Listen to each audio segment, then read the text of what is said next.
Hey guys, what's up? Welcome back to Real Talk Recovery. My name is Nicole and I'm a person in recovery. My sobriety date is July 13th of 2015. Today, what's up? I want to talk tonight we're going to talk about how to avoid triggers, how to avoid cravings, how to avoid urges to use, and I'm going to share with you guys some motherfucking suggestions that will help you stay sober one day at a time. So if you are open-minded, if you are willing to take suggestions, and you want some good sobriety information, then stick around because I got it. I got it, and I'm going to give it to you.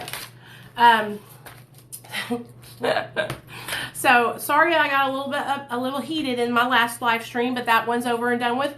We're off of that one, so it's like it never happened. Here's the thing, you guys. So I have been in recovery since my little boy got taken away, and it'll be 6 years this July. So that's a big accomplishment, especially for me, okay? I was addicted to multiple substances. I was addicted to methamphetamine. I was addicted to opiates. I was addicted to cocaine. I was eating Xanax bars like they were going out of style. I was really in a bad way, okay? My addiction had taken over my whole entire life. So now that I'm sober and I'm living my life right, I'm really freaking serious about staying sober. And I don't joke around. I don't take sobriety lightly, and the reason why is because I don't want to relapse and I don't want to die, okay? And I want to help other people to not relapse and die too. And so one of the first things I learned coming into recovery is that I didn't know anything, that I needed to let my ego go and take suggestions and listen to a lady who had been sober longer than me that had done it before me, okay? And I didn't want to take suggestions from somebody. I didn't want to have to listen to somebody that was older than me and had more sober time than me. But you know what? I had totally surrendered and I hit rock bottom, and I knew that if I didn't take suggestions and I didn't listen to her, I knew that my past and all of my relapses, I knew that I would be doomed to repeat that. And so let me share something with you guys. When we are unwilling to hear what people are saying that are looking out for our best interests, sometimes it's going to be something we don't want to hear, okay? Sometimes we don't want to hear that we need to be working on ourselves and focusing on the inside. You know why? Do you want to know why it's harder to focus on what you got going on and it's easier to help others? I'll tell you, because I've totally been there. Because it takes the focus off of us and puts it on somebody else. It's easy to help others and be of service and help somebody else with their shit. The true work comes in when you start focusing on your shit, okay? The first 2.5 years that I was sober, I was working through the 12 steps with my sponsor. I was doing therapy. I was really, really working on the inside of me, okay? I still go to therapy, okay? I still work with other people that help me stay sober. But I was really hitting it hard at the beginning because I needed to totally revamp my life. And so I just think that a lot of people, they get upset or they get their feelings hurt when somebody like me is just trying to help them. And it's only because I have been there. I have been there. I have used other things to distract me because I didn't want to work on myself. I have been there where I put myself in compromising situations and I went around people that were using drugs and I relapsed. Okay? I've been there where I was fucking not listening to what my sponsor told me to do, you know, and now I am so adamant on people like actually listening and taking suggestions. So one of the first things that I learned that I needed to do when I got sober is that I had to remove all those people out of my life that were still in active addiction. No, it didn't matter if my sister was in active addiction. So she was my sister. I couldn't hang out with her. Okay? I know it sucks. I know that you want to hang out with your loved ones or be around family that are that even though they're still using, but it doesn't matter if they're family or your best friend, because them being around you and you being influenced by them could cause you to relapse. And so that was the first thing I did was change my people. Okay? All right. The next thing I did was I changed my places. And so I used, hey Roxanne, and thank you Diana, I love you girl. I used to go and frequent all these fucking places where people sold drugs. I would always go down the same streets because I knew if I drove down that street, there would probably be somebody there that I could cop dope from, right? I always knew that over in North Little Rock, Z would be posted up at the Fun Wash and I could get some pills from him.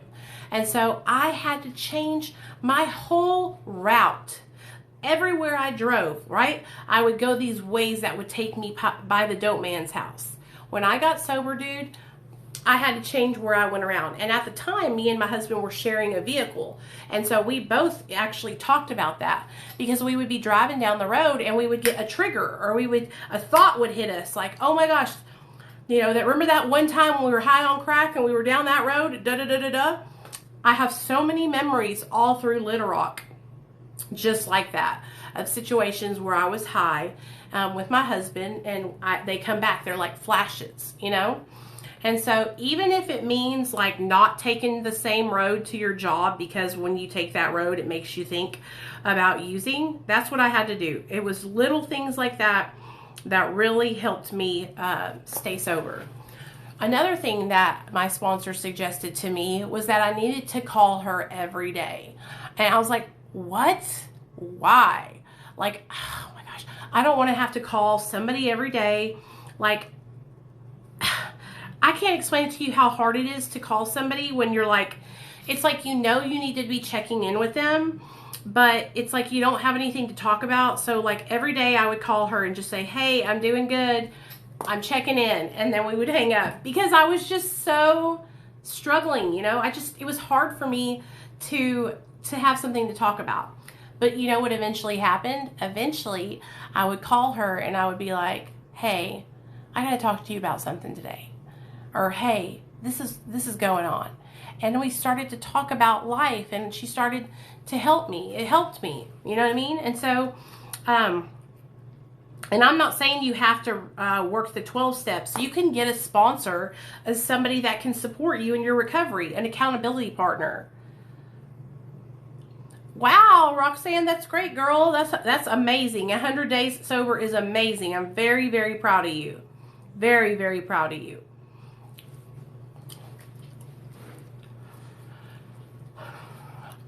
Another thing that my sponsor told me early on in my recovery was to keep it simple.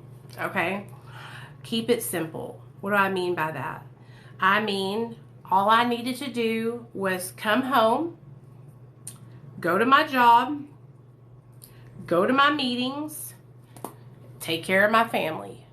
I didn't need to make things all complicated. I didn't need to be trying to save the world. And that's where this whole thing comes into play. Okay? When I had less than 6 months sober, less than a year sober, okay? I had no business trying to save anyone but myself. Okay? This is super important for you guys to hear me.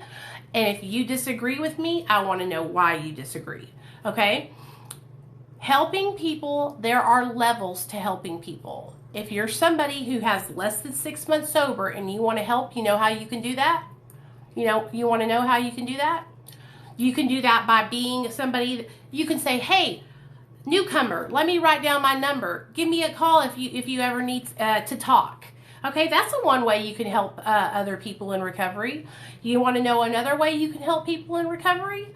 By going to the meeting house and making the coffee or picking up the cigarette butts outside and making it look all pretty. Okay? You want to know another way that you can help? By being of service and telling your story. Okay? That's another way you can help. All right? You have to help yourself before you can help anyone else.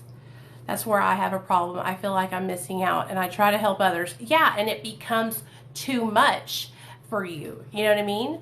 And that's what will happen, is you will get overwhelmed and you won't know how to handle the things that are coming at you from people.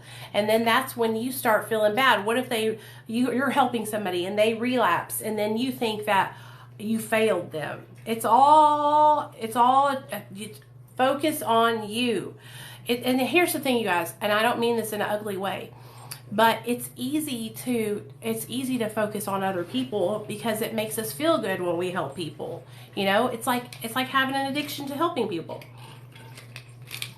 And you might mean well, but who comes first? You know, why are you still trying to put other people before yourself in your sobriety? You know, value yourself enough to put your recovery first, okay? And so I have not done everything perfect. You know what I mean? My problem is I help too much. I get burned too much and then get mad because they did what they did. Exactly. Exactly. And here's the thing. That's why with time, right? With time, what you'll learn is that I'm going to tell you this right now, okay? 9 times out of 10, people are going to mess up. And so that's why you just can't get upset, because it's not your fault. You did your part, and that's all you can do. Okay, that's why I always tell everybody, like, if you're in early sobriety, don't worry about helping anybody. Just focus on doing what you need to do for you and your sobriety. Okay, because you want to make sure that you make it. Because here's the thing. This is the time when you're supposed to be being selfish, is in early recovery, okay?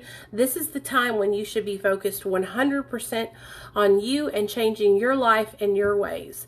Don't worry about anyone else. You are number one. And believe me, when I first got sober, you guys, I wanted to help everyone, okay? I was in I was living here with my husband, but I was really involved in Alcoholics Anonymous. I would go to meetings like 3 or 4 times a week. And I met so many people that were newcomers that were coming in that I would make friends with, and I would want to help them. But that was just a distraction, okay?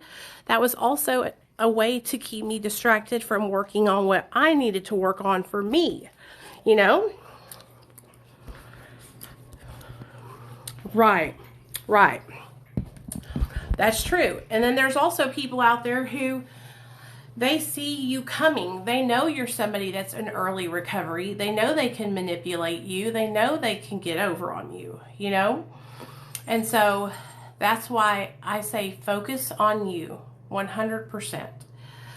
Let's talk about how to avoid urges to use, okay? And so I have times where I think about getting high, for sure. Not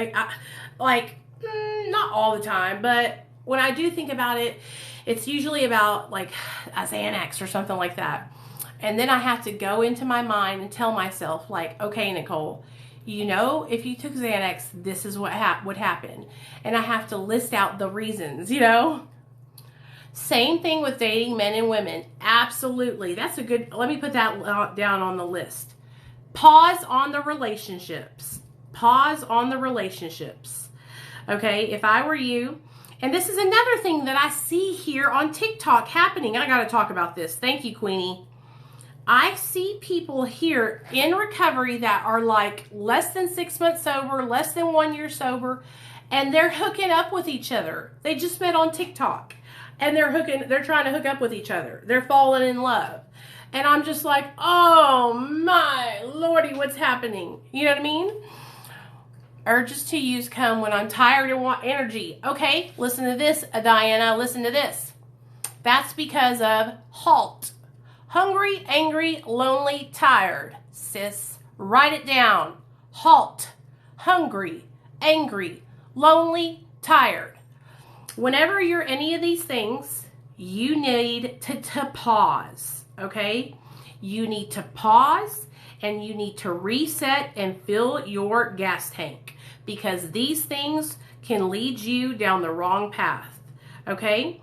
needing the energy, okay? Having the kids, being tired, not wanting to get up and make dinner, not having the energy to take them to the park whenever they want to play all the time.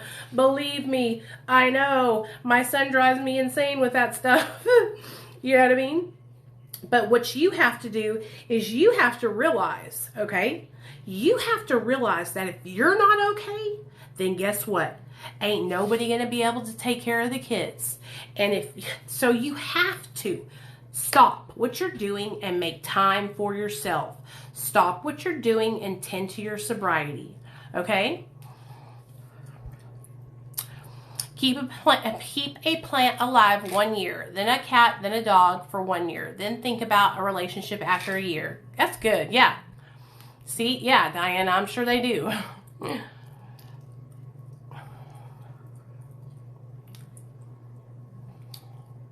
Yeah, a lot of sponsors say that. And here's the thing, like, I'm not going to tell somebody they can't do something, but I will suggest it to them. I will tell them, my suggestion is that you wait until you have been sober longer, And I just can't believe that we've gotten to a point here on TikTok where, like, actually giving people sound recovery advice is judging.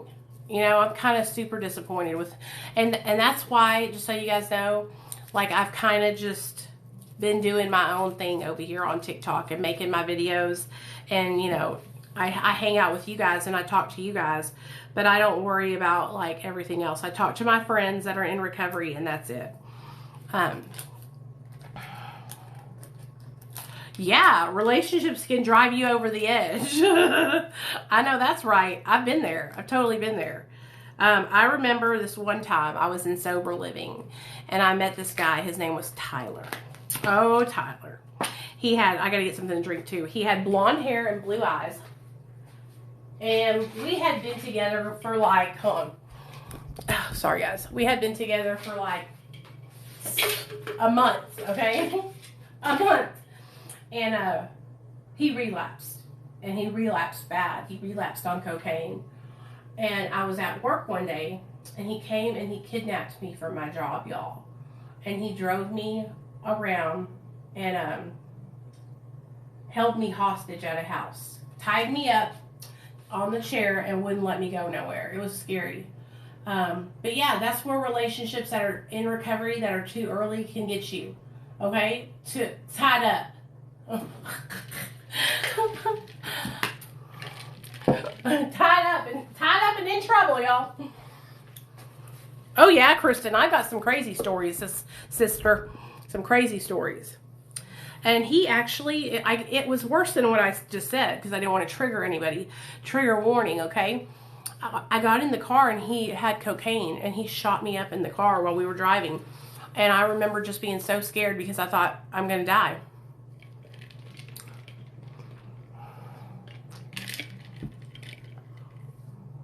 So, I've been through so much in my active addiction, you guys, that, like, it's really serious to me now to stay sober. I don't want to lose my sobriety. Okay? No, that was Tyler. LD was way, way before that. Hey, Jen. I know, girl. I know. They're bad. I told a story. I didn't go into the full story today, but I was telling a story today about the time I called the police on myself. And the reason why I did it was because I was hallucinating.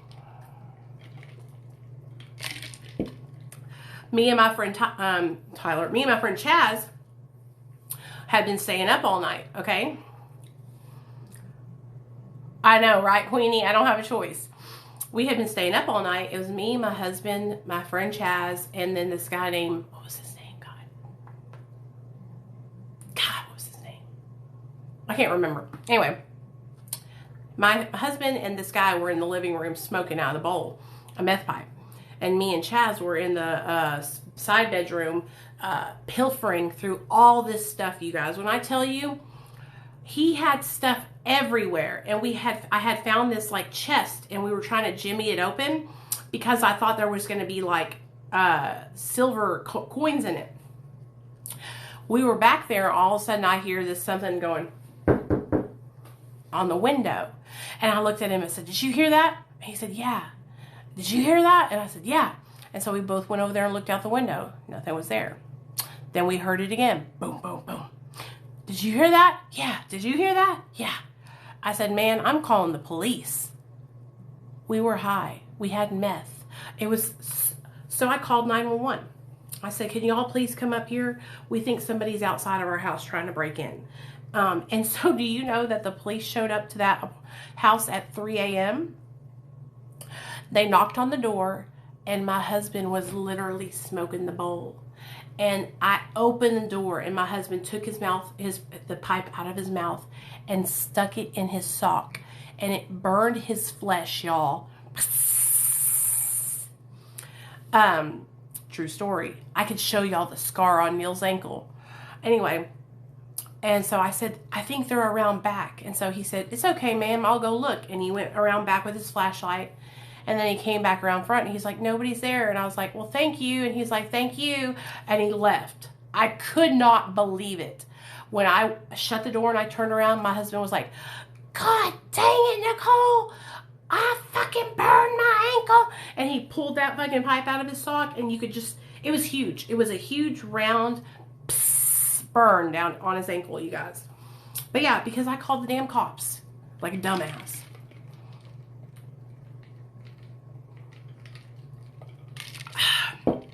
I would get so high, I would be stupid. Stupid. That's another thing. Those memories, they don't trigger me at all. Those memories remind me why I don't ever want to go back.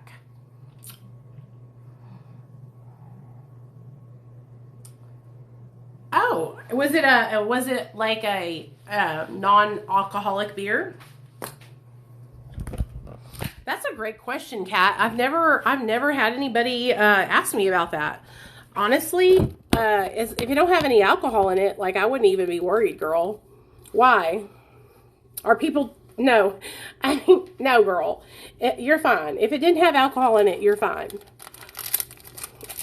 Listen to this. Listen to this. One time, I was at the grocery store with my son, me and Nate. I think I had 2 years sober, and I wanted to try kombucha. Well, I didn't know what it was really, but I wanted to try it. So I got the bottle, and me and Nate were walking down the aisle, and I took a sip. And when I tell you guys this shit, it felt like the warm sensation you get when you take a shot of liquor. Exactly like that. I looked on the back of the bottle, and it said it had alcohol in it. And I freaked out and called my sponsor. I said, did I relapse? Did I relapse? And she was like, no, you didn't relapse. But that's what I thought. I thought because I took a drink of kombucha, and it had alcohol in it, that I had relapsed. Here's the thing. You have to check your motives. Was your motives to get drunk? Was your intention to get high? You know? Or was it an accident? Or was it you just drank it because it tasted good? You know what I mean? I called my sponsor and I was like, is that a relapse? And I was really upset with myself. She was like, no. It really all comes back to, you guys, what your intentions were, okay?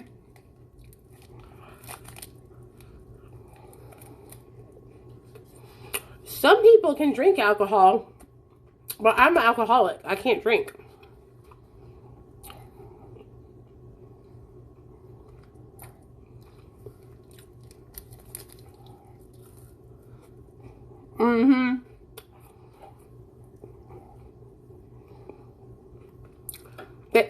It might set off the test or something.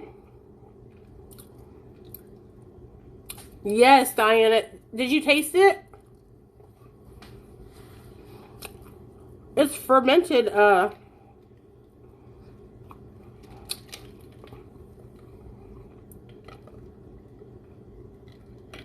Good. I wouldn't worry about it. I wouldn't worry about it. Like I said, it comes down to your intentions, okay, guys? If you go out with the intention of drinking a whole bunch of non-alcoholic beer to try and get drunk, then yeah, I think you might need to take a look at that. You know what I mean? Or if you're going and getting bottles of NyQuil and drinking it to knock yourself out at night. Or if you're using Benadryl and taking it every night to make yourself go to sleep to knock yourself out. That's not good either. And a lot of people do that. A lot of people get addicted to things like Benadryl and sleep aids because they don't want to deal with life. They want to check out.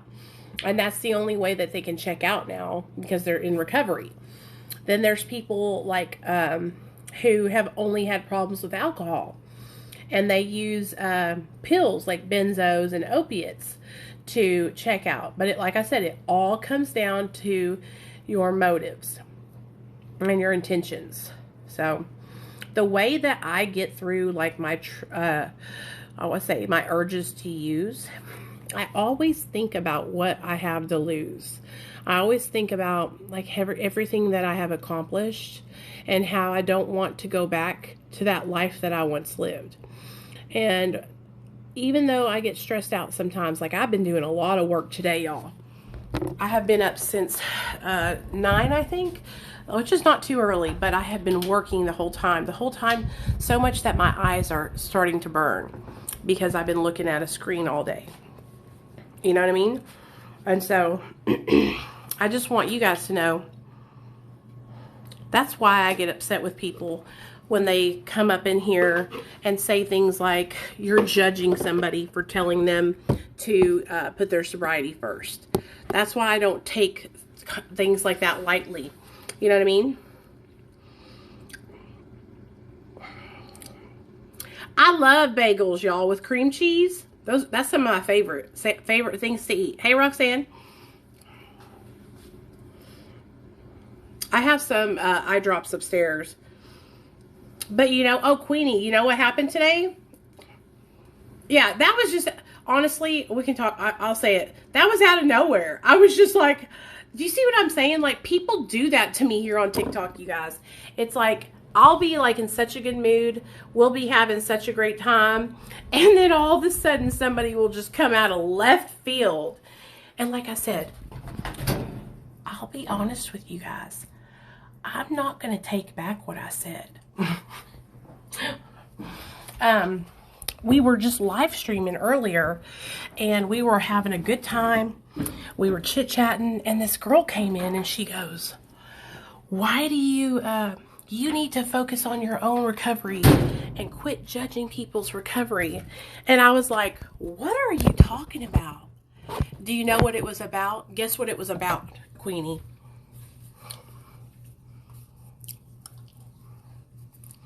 That Devin bullshit from like 3 weeks ago with the boys when I told them they need to put their recovery first instead of making detox boxes. And you guys did so good. Everybody was good. Nobody said nothing mean, but they did stick up for me. You know what I mean? And so that's the kind of stuff that I'm like, I'm the nicest person, you guys, until somebody comes in and like is basically talking about things that they have no idea about. You know what I mean? And that makes me angry. You know, it's facts. And you know what I realized? I went back to, I blocked them, but I saw the video. I went back and saw it a couple days ago. And there's so many people that were saying that they were like, Nicole's right though. And I was like, yeah.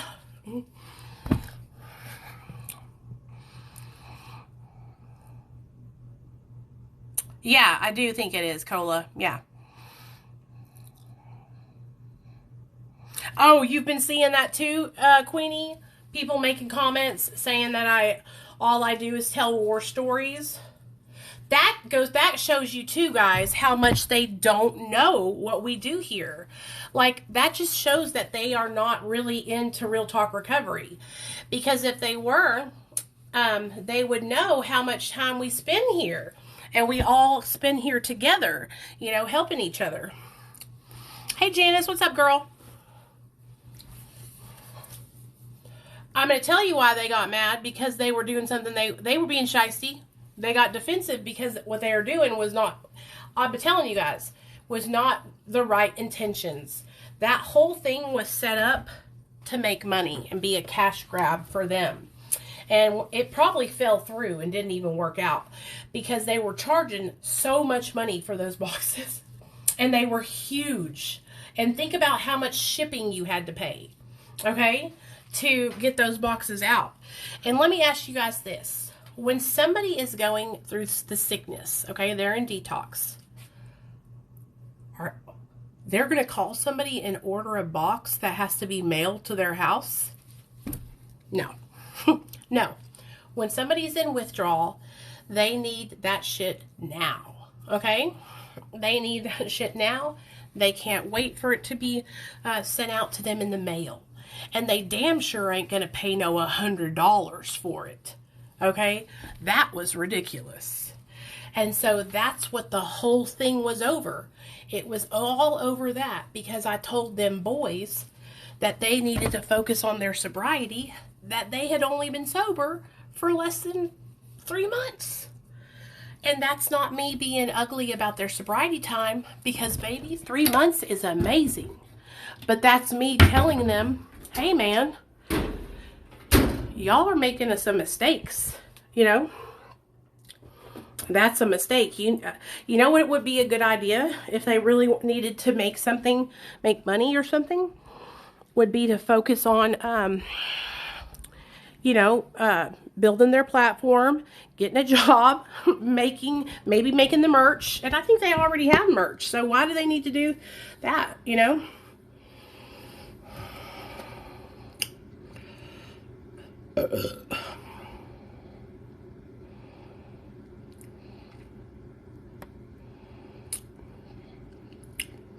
Yeah, so that's why I got defensive because we had dropped that 3 weeks ago. I hadn't talked about it in 3 weeks. And so we were sitting here having our live stream that we always have. And then all of a sudden this girl came in here out of nowhere talking about it. That's why I got so upset because I hadn't talked about it in weeks. Oh, yeah, they were calling the 1-800 number and everything. Emailing my boss. Exactly. So, anyway, that's over and done with. That's why, though, when people step to me, I'm going to stick up for myself.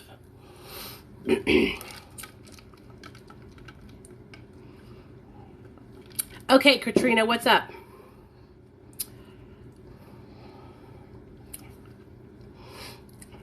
I don't even know the girl that came in. I didn't even know her, honestly. I think her name was Hazel, but I don't even know her. I've never met her. I've never even seen her comment on one of my videos. Exactly, Ariel.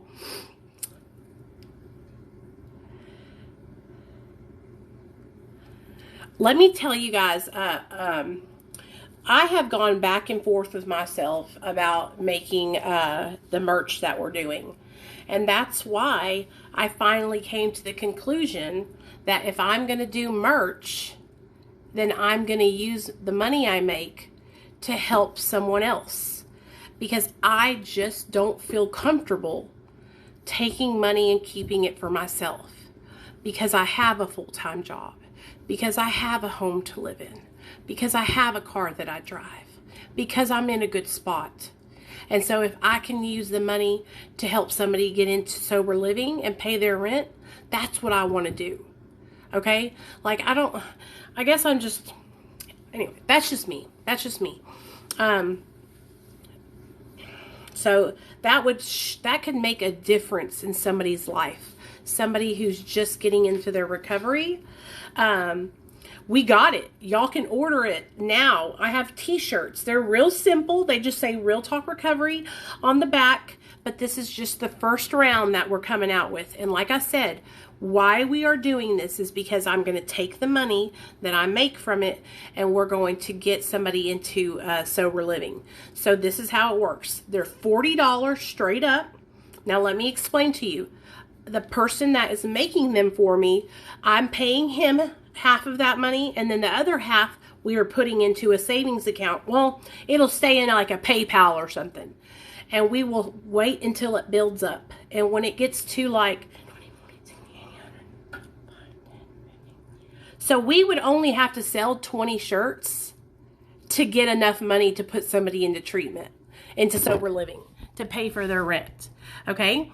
So I'll just go ahead and tell y'all.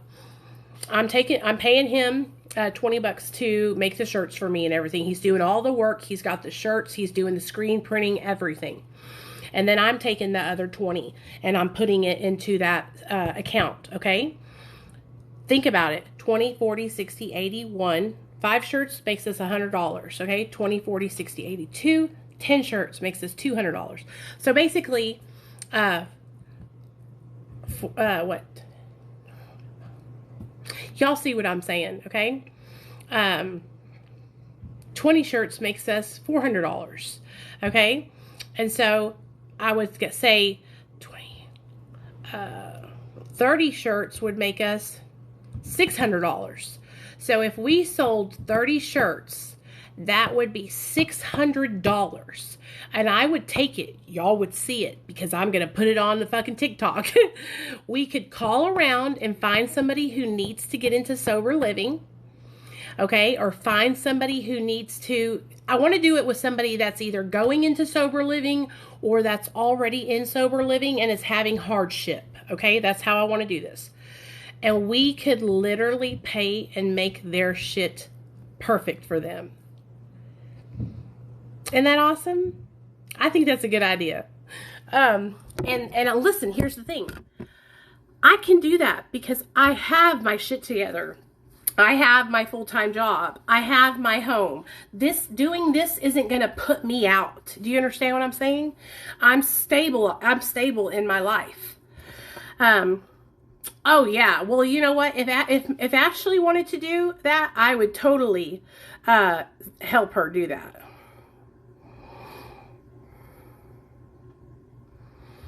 I think, or here's another thing we could do. What about this? What about this?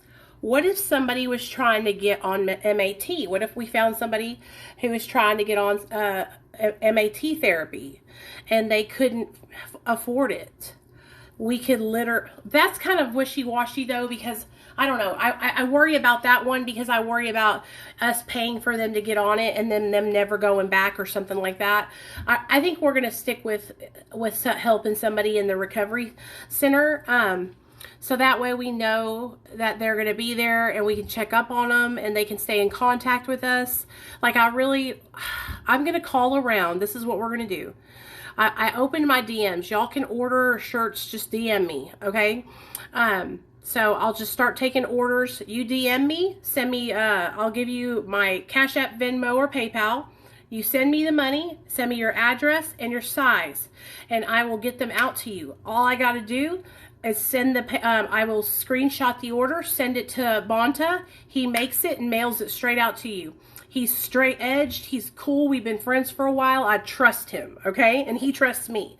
And so, this is going to, and like, it's just going to be, I'm excited. I really want to help somebody. Yes, that's also why, Tracy, because that way we know where the money is going. Yeah, I called her last night. She didn't answer, though, a little sneaky snake.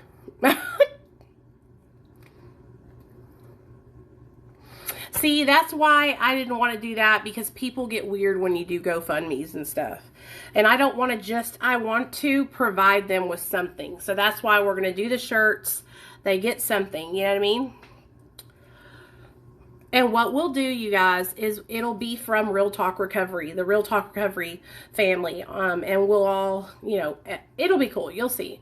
And so slowly but surely, because it might not pop off like I think it's going to. It might take a little time, but whatever happens, it's what was meant to happen, and it's in God's time. And I also believe that God will place the person who needs the money in our pathway. Which Shopify? What's that?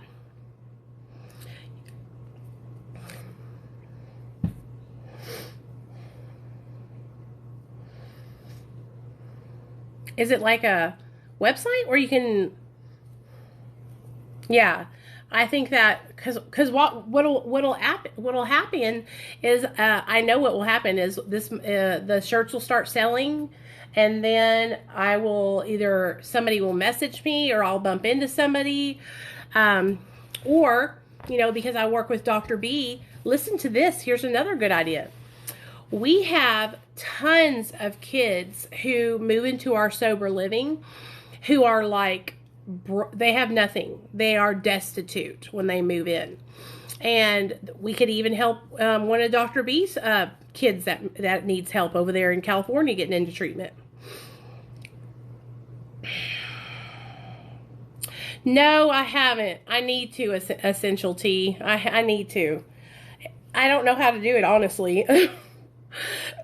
I need to look that up and see how I can do it. So many people have told me to do that too.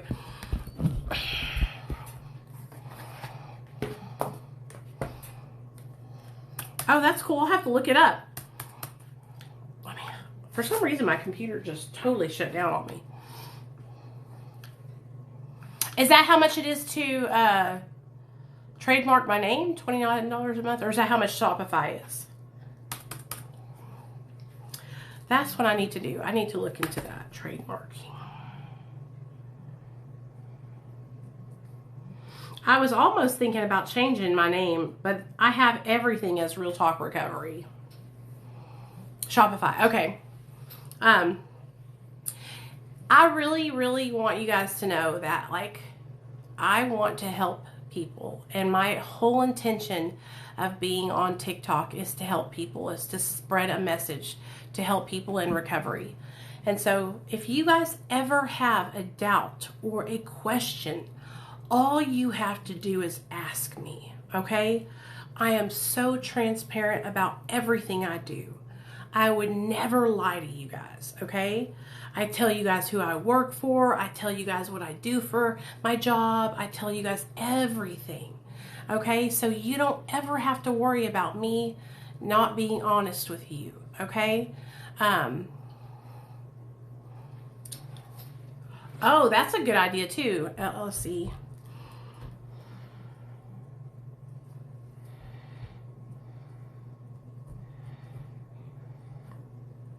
Well, with Real Talk Recovery, if it builds, I need to build my YouTube channel up, because honestly, you guys, that is where I'm monetized on my YouTube channel. So if you guys haven't already, go over there and follow my YouTube channel, Real Talk Recovery with Nicole. It's all my videos are there, all of them. There's so many, there's thousands. And so that's where I keep a lot of my story times. That's where I keep everything, really. So I hope you guys understand that you could ask if you need help, or if you're somebody who is trying to get into sober living and you need help, you could be one of the people that we help. You know what I'm saying? So that would be cool too. Anyways, I'm getting tired. My eyes are getting tired, so I'm going to go lay down. I really appreciate you guys' support. Thank you for everybody that stuck up for me earlier. Y'all are amazing. And if you need anything, please message me. I'm going to go over to my main account and post some more videos, and then I'm going to go lay down. Do you think it's the CBD? I wish. Yay, Candace. Thank you, girl. I love you guys, okay? And like I said, I'm just real serious about staying sober, and I get kind of crunk sometimes when people, act a certain way, but it's all because I care. So I'll see you guys tomorrow night, 7:30 p.m. Central Standard Time. Be here or be square.